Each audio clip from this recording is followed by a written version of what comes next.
Assalamu alaikum wa rahmatullahi wa barakatuh. I'm Abdul Shafi and here is Sarek Al-Haq alongside me. I'm in class 8A and today we are going to explain different models and charts. Students have worked hard and prepared some models. The first model is about the mechanism of enzyme action. As we know that enzyme work inside the living organism's body and they speed up different biochemical reactions. How this enzyme works, we will learn it from this model. We have two models. The first one was proposed by Emil Fischer, and he says the enzyme and the substrate active site is a rigid and non-flexible structure and shape. Enzyme will never change its active site according to the substrate. That's why enzymes are specific for their substrate and for their chemical reactions.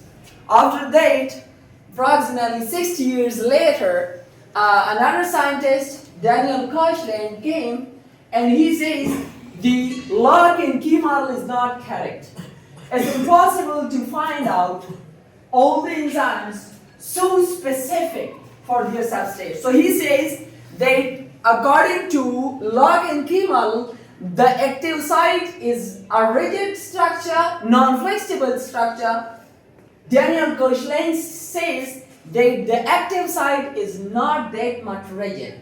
It can vary the shape of active site a bit or slightly. It can change. It can change the shape of active site. So here we see the lock and key model, we have very specific active site like here. There is no any change in the active site of both substrate and enzyme.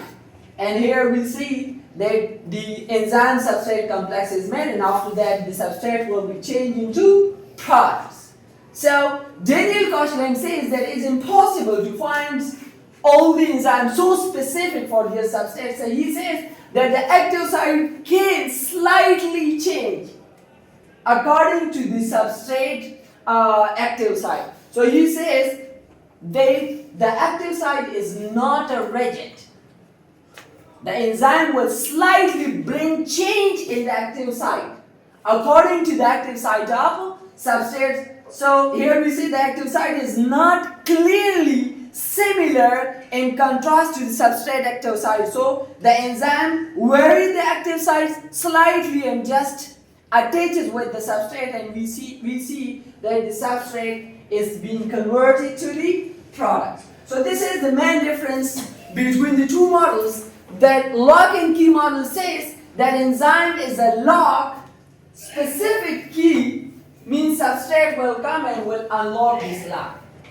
And induced fit model says that the enzyme will change slightly, will bring some change in the active site and will attach with the substrate, and that's the way how enzyme change the substrate into products.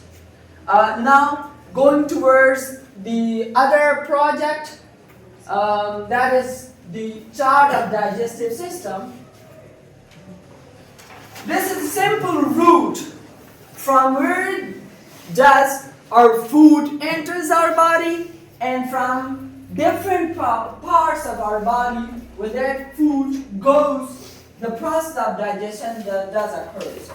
So here we have the oral cavity, and the oral cavity we ingest our food. To the oral cavity we have different mechanical and chemical digestive systems. Like we have salivary amylase enzyme in our saliva, and we grind the food with our teeth. So that is the chemical and mechanical digestion. Both occurs in our oral cavity. After that, the food or the bolus will enter our esophagus, and the esophagus just continues till the stomach. In the stomach, we again have both the type of digestion. We have pepsin enzymes, the acidic environment, which work on protein. So the protein digestion starts in our stomach. And also, stomach has some muscles So the process of churning also occurs in our stomach. We also have some glands associated with our digestive systems, liver and pancreas. The secretion of both the glands just come to the first, to the small intestine first part. So after that we have the small intestine. The small intestine is attaches with the large intestine. So in both the small and large intestines, the nutrients are being absorbed to our body that we will take to the cells, and the cellular respiration will occur, and we will bring some changes in our body, like producing energy or carrying on the growth process or different metabolic processes. So this is the chart which shows us the route of our food, from where does the food goes, and which type of process occurs in every part of our digestive tract. The third one is, will we have any other chart? Check it.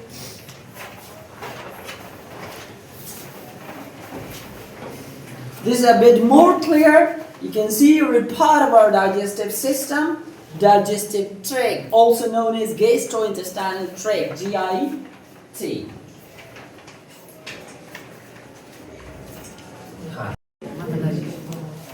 Now we are going to show you every model and chart made by the students. So one by one they will come and you will see their projects.